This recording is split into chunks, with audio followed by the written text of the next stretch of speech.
चाहते हैं, किस तरह से मैनेज करना चाहते हैं।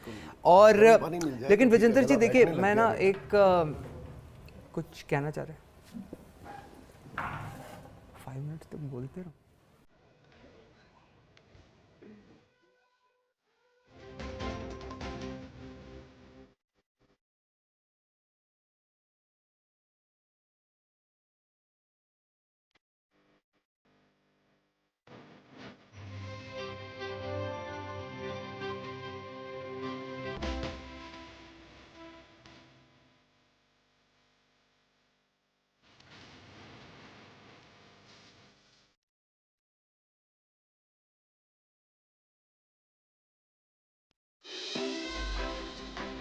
उसमें जो फर्स्ट स्टेज होता है वो होता है जिसे हम कहते हैं कि दारुल अमन।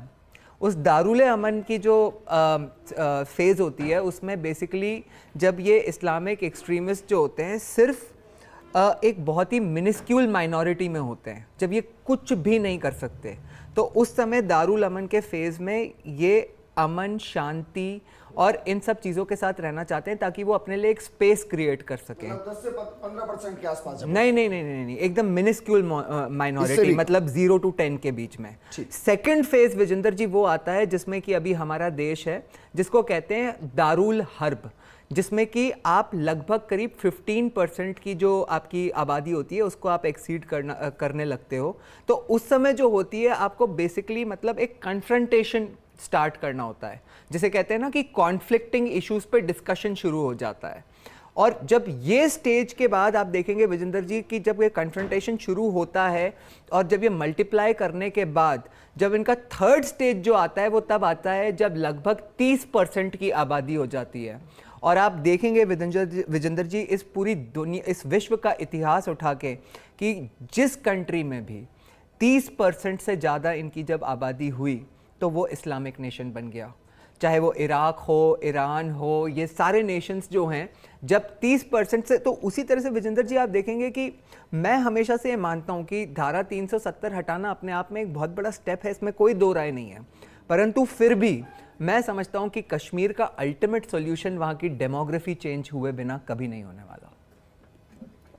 आप ये कह रहे हैं कि कश्मीर के अंदर कम से कम 20 लाख हिंदुओं को बसाया जाए, आप ये कह रहे हैं? मैं ये कह रहा हूँ विजेंद्र जी कि वो भी तो इतनी आसानी से तो पॉसिबल है नहीं कि आप सीधा क्यों जाएंगे। जब उन्होंने किसी ने देखा कि हिंदुओं के साथ अभी वहाँ पे क्या हुआ तो वो जाके वहाँ पे कैसे बसेंगे।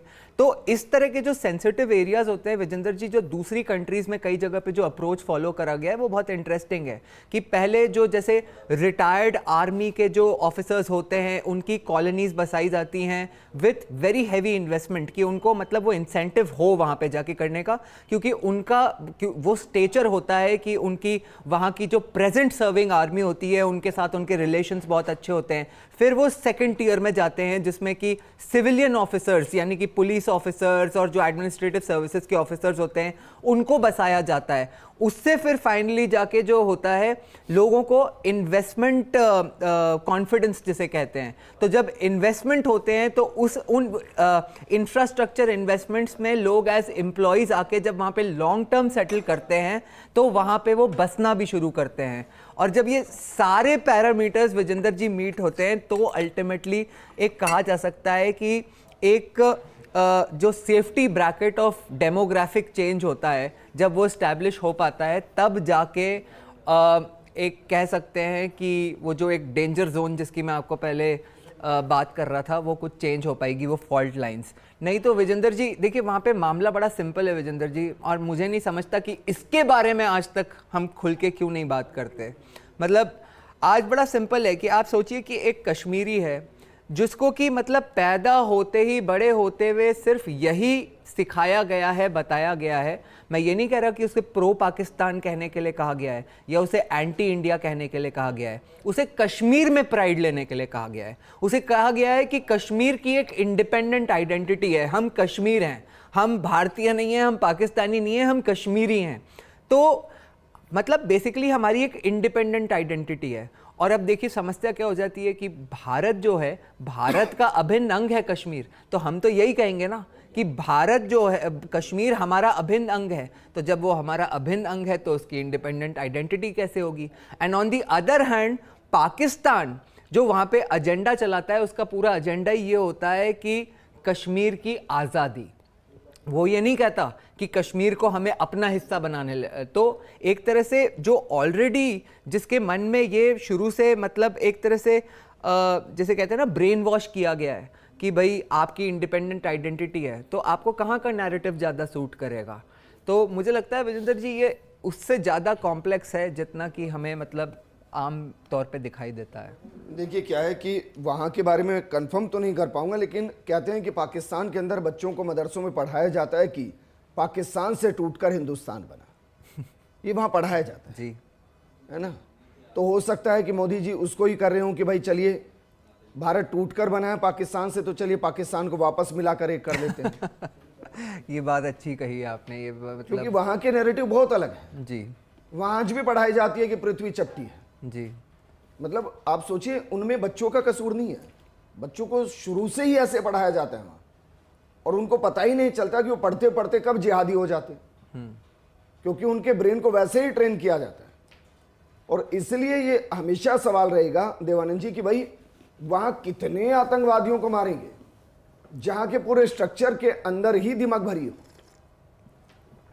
जी देखिए, तभी हम कभी कभी चर्चा करते हैं कि जो पाकिस्तान के अंदर मैं आपकी पूरी बातें सुन रहा था कि आफ्टर ऑल पाकिस्तान में ही ऐसे काम जब होते हैं तो इतने आतंकवादी और ये जो मानसिकता के लोग वहाँ दिखाई देते हैं, इसके अंदर कारण ये कि भारत के जब टुकड़े होते हैं ना साहब, वो टुकड़े होने से लेकर के ये सारी चीज़ें उसी का परिणाम देखते हैं। घूम फिर के कहीं भी आप ले आओ इनको साहब।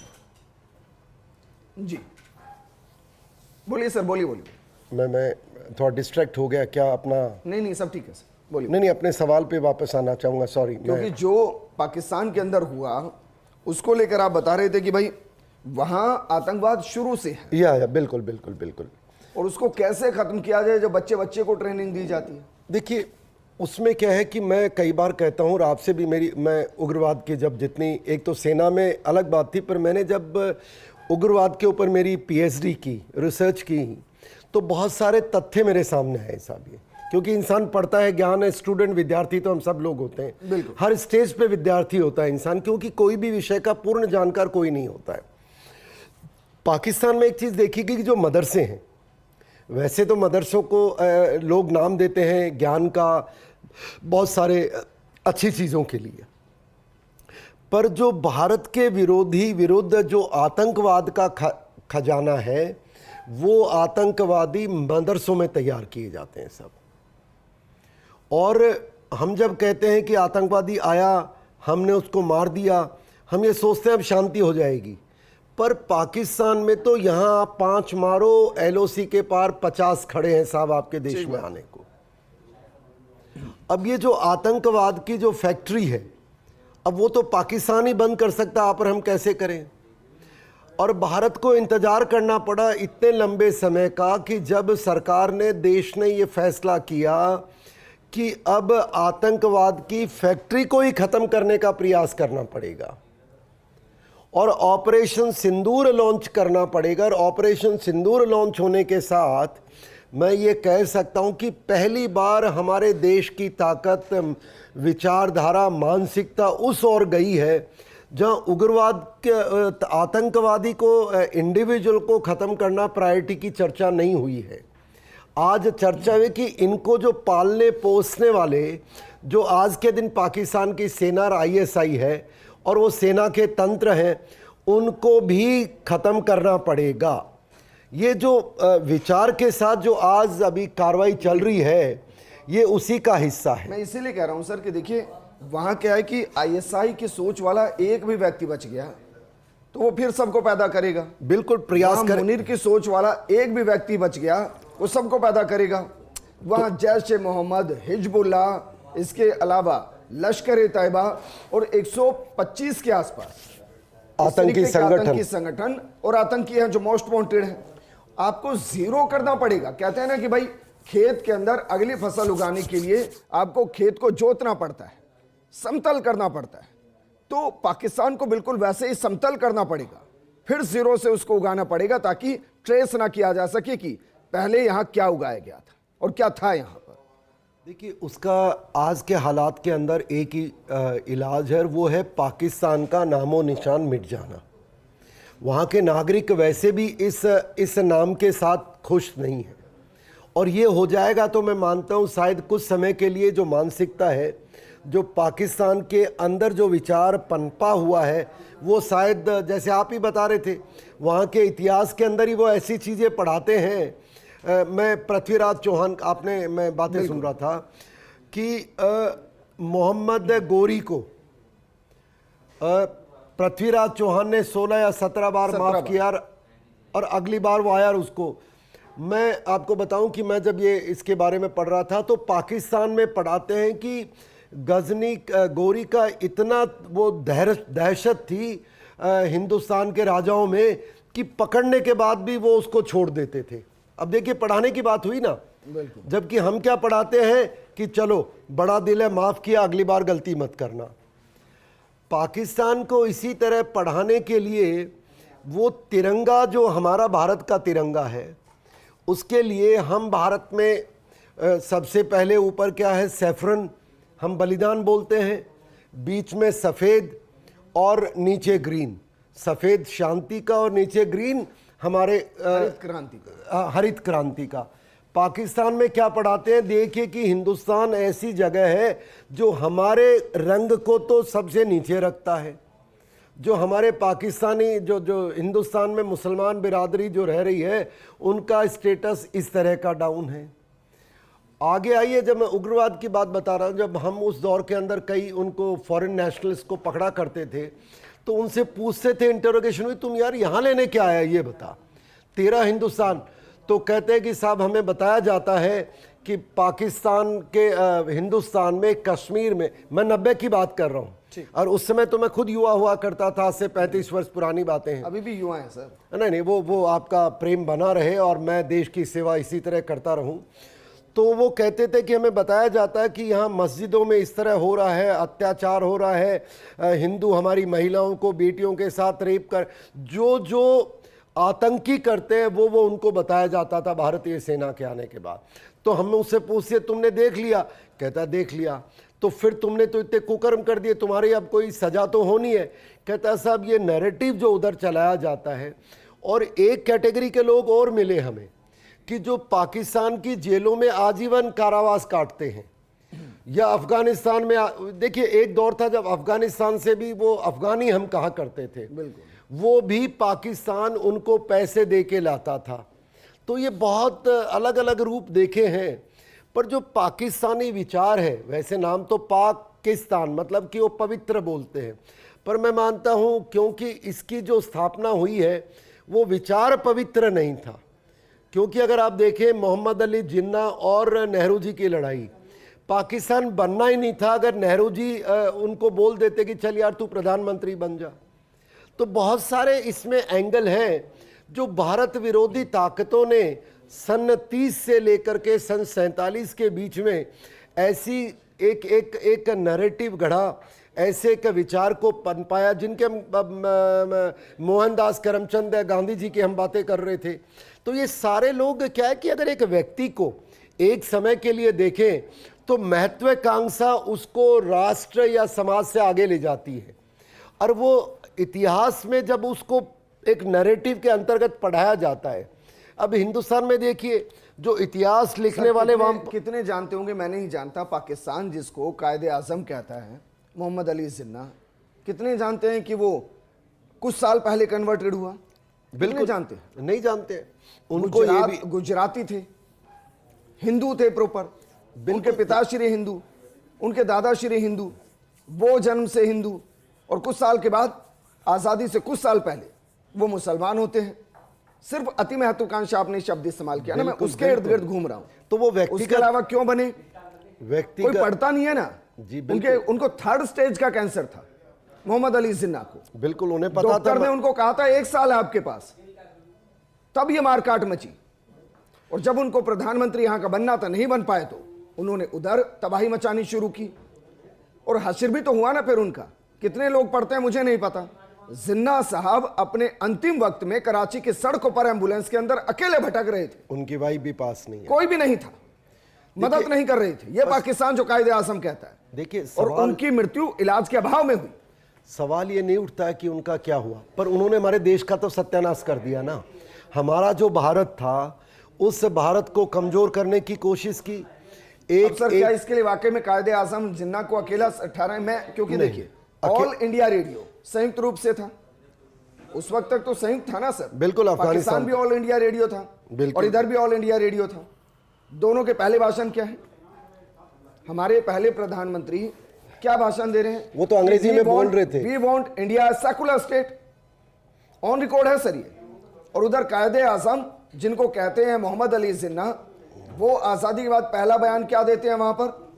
We want Pakistan a secular state. जब दोनों ही नेता सेकुलर स्टेट चाहते तो बना क्यों रहे हो? तो धर्म के आधार पर कैसे देश बटा?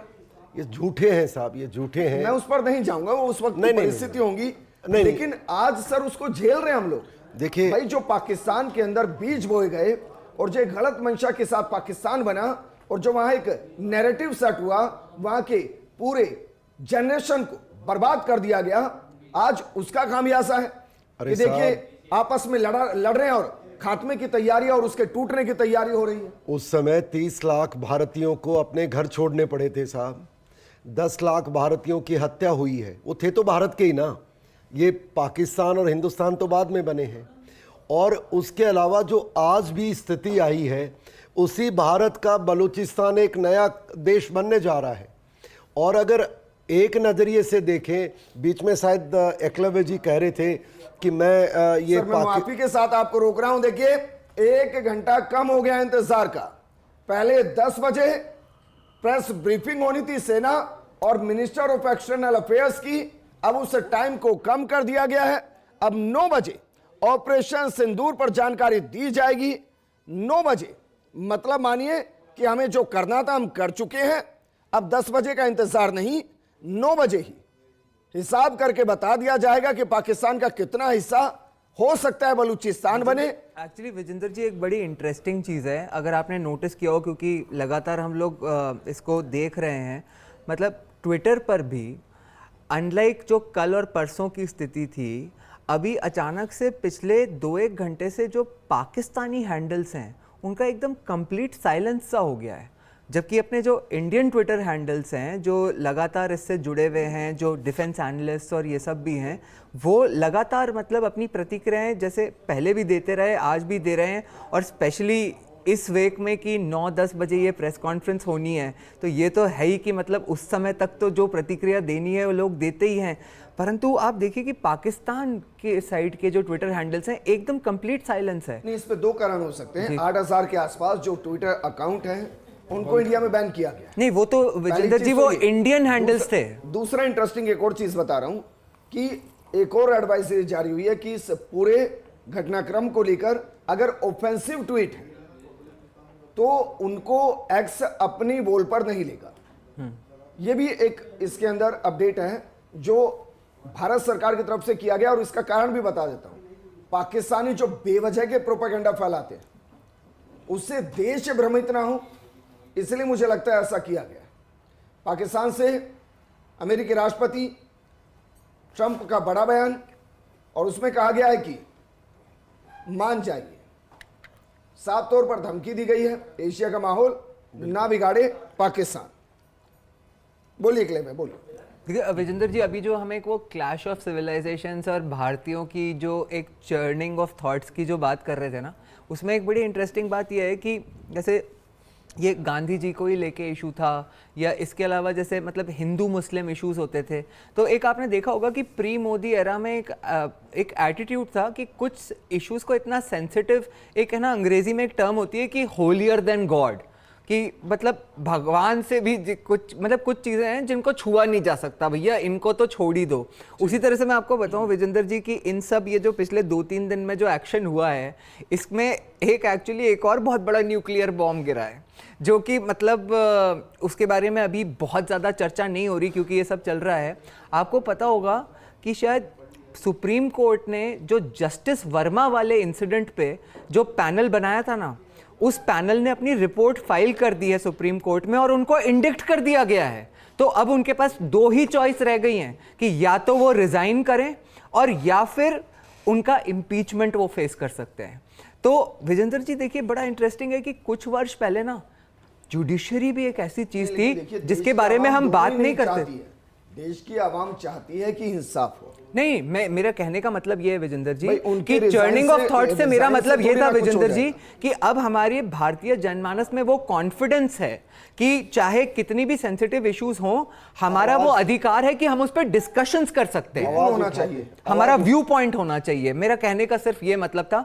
तो ये जो भारतीय जनमानस में जो एक कॉन्फिडेंस है नए भारत में, मैं समझता हूं कि वो देश, वही देश सशक्त होता है जिसकी की जनता का एक ओपिनियन होता है। एक ये जो विजेंद्र जी, मैं हमेशा मानता हूं कि ये जो एक बात होती है ना कि भाई मैं तो न्यूट्रल हूं, मैं ना इस साइड हूं, नहीं मैं कुछ नहीं बोलूंगा, जिस सिविलाइजेशन में क्लैरिटी ऑफ थॉट नहीं होती ना, वो मैं नहीं समझता कि वो सक्सीड कर सकता है। देखिए, इसको लेकर फिर मैं कहूंगा, क्योंकि लोग के पढ़ने की जो हैबिट है ना बहुत कम हो गई जी, और सोशल मीडिया पर जो है उसको फैक्ट चेक करने की आदत बहुत कम हो गई है।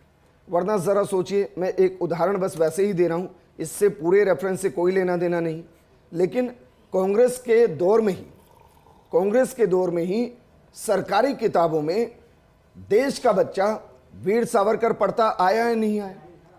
आया ना? बिल्कुल। फिर ऐसा क्या हुआ मोदी इराक के आने के बाद कि अचानक से उसी कांग्रेस के लिए सावरकर वीर नहीं रहे?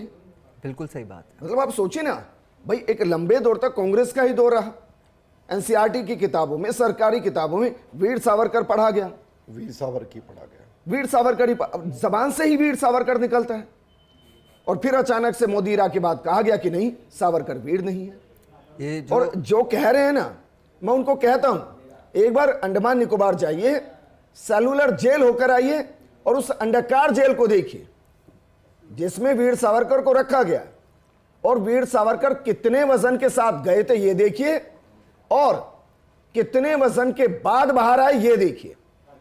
और मैं इसको अप्रिशिएट करता हूं कि भाई पंडित नेहरू भी लगभग 16 साल के आसपास, अगर मैं गलत नहीं तो 16 साल के आसपास जेल में रहे हैं, लेकिन उस जेल में रहने के दौरान उन्होंने अनेकों किताब लिखी। विजेंद्र जी, जिस पैलेस को कन्वर्ट करके उनके लिए जेल बनाया गया था ना, उस उद्यान था शायद, उद्यान जी, तो उस जेल में मुझे शायद आप आज भी रख देंगे ना, तो मैं बड़े मतलब आनंद के साथ उसको अपना महल समझ के रहना चाहूंगा। खैर जो भी है, आई थिंक मतलब